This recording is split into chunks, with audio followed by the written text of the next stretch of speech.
Yung ano po, nagulas po sa skateboard po. Siko? Kailan po yan? Nung ano po, ano ba yung date ng nakaraang linggo po. Ano bang date yun? Kalimutan ko. Ayun po yung ano siya. Ang dislocate. Yun po. Umusog ng konti, Ayun po yung... lumabas sa butas niya ito.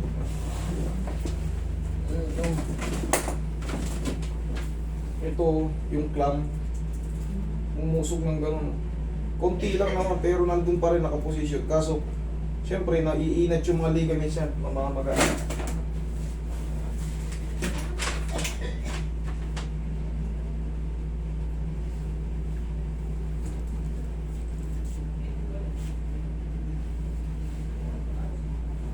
Wala namang fracture, wala namang dislocation.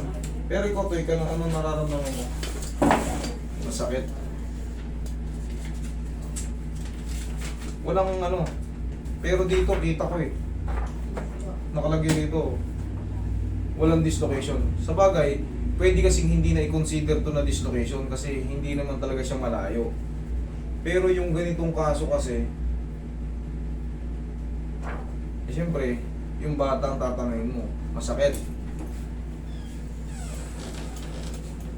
Sa inyo po ba ito? Ito. Wala.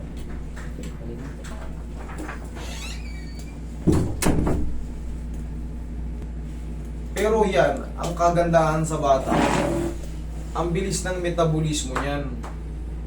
Kumbaga, gagaling din, mabilis lang gumaling. Ito kasing mga ganitong sambuan to. Kung fracture to, 3 to 6 months ang duration ng fracture. Pero ito wala namang fracture, kaso lumihis siya eh. Tapos, hindi yan lilihis, siyempre naisiko niya. Opo. Parang sinuntok mo lang din yung pader. Ngayon, yung pang-ibabaw na buto, masakit yun. Pag ginalaw ko to, normal may pain. Pero, yun nga, ang kagandahan yan, isang buwan, ano na siya, Okay. back to normal na naman siya. Kahit mga 3 weeks, ganun. Umangat ito, umangat yan, umusog ng konti, tapos, ito yung nasaklam. Itong medyo mahirap-hirap ano yun eh. Dali ah.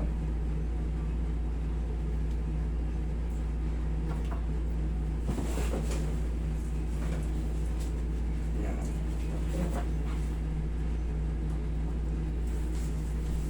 Yan, ganyan yan. Okay. Kaliwa yun. Sorry. Ayan, kaliwa. Lang po tatakbo po sa administrator.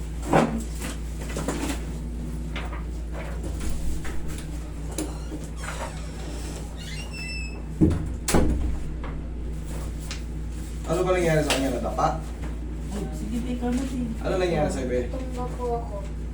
Nag-skateboard ka? Okay.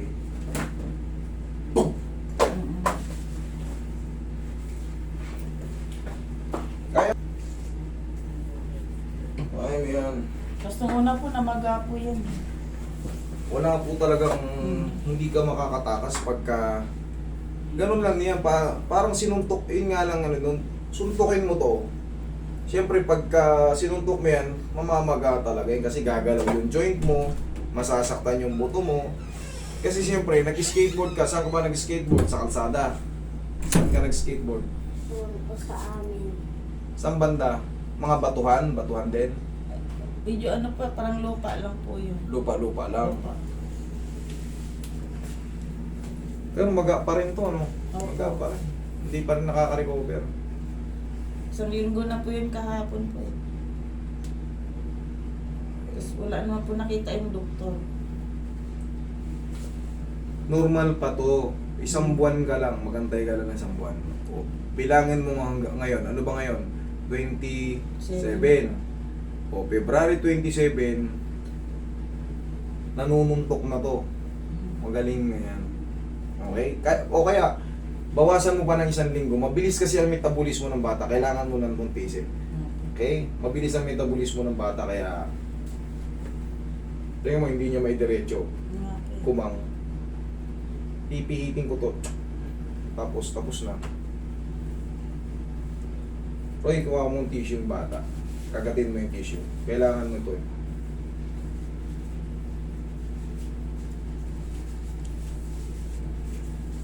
Yan, sige. Ayan, may pasa pa yun. Okay. Pasa. Nga. O, hindi naman eh. Ito, pasa o. Okay, tama yan. Kasama mo mami mo. At least, alam niyo yung procedure. Makikita niyo yung procedure. Kung paano kung gagalawin.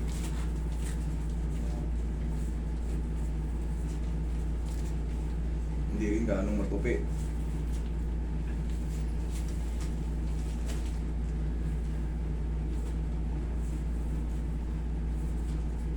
Sige.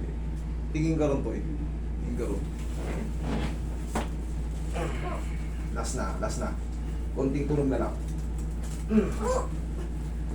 Huwag mo hawa. Last na. Thank you. Okay. Tapos na. Oo. Ayan na. Tapos na. Malakas yan. Kailangan lang pihitin ng konti kasi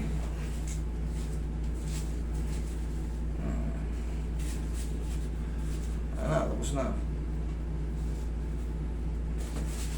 Ito na tayo.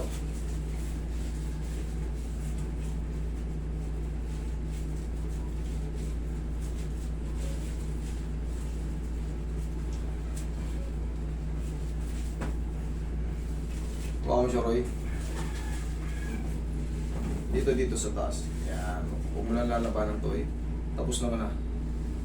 Huwag mo labanan. Sige. Thank you. Okay na. Sige. O, sige. Okay lang. Okay lang. Sige. Aling ko muna. Lambingin ko muna ng konti. Okay? Okay, pinto.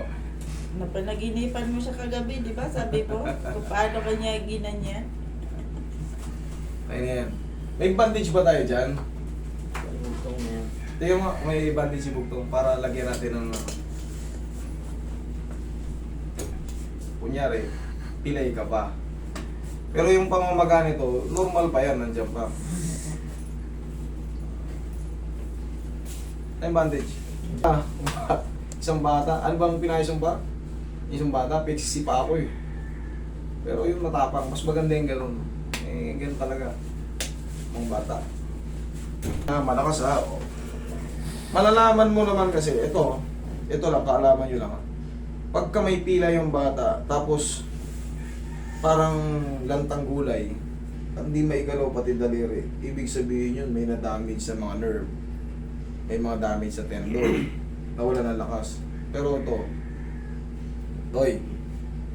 walang na-damage kasi malakas. Tapos unti-unti na yan. Siyempre may pain pa, pero normal lang yun. Unti-unti niya na yan matutupi. Unti-unti niya na matutupi yan. Ayan, medyo ayan. Okay? Kaya mo? Oo. Dire-diretso na yan. Tiis-tiis ka lang muna ng mga 3 linggo hanggang 1 buwan. Tapos, magugulat kayo, pwede na naman yan makipagbaldugan. Salamat po. Sige. Kaya mo lang, kahit ilaro mo yan. Basta huwag mo lang tatanggalin mo yan pag maliligo siya, ha? Ikakabit nyo lang palagi sa umaga kasi alam mo naman mga bata, nagtutulak-tulakan pa yan. Pag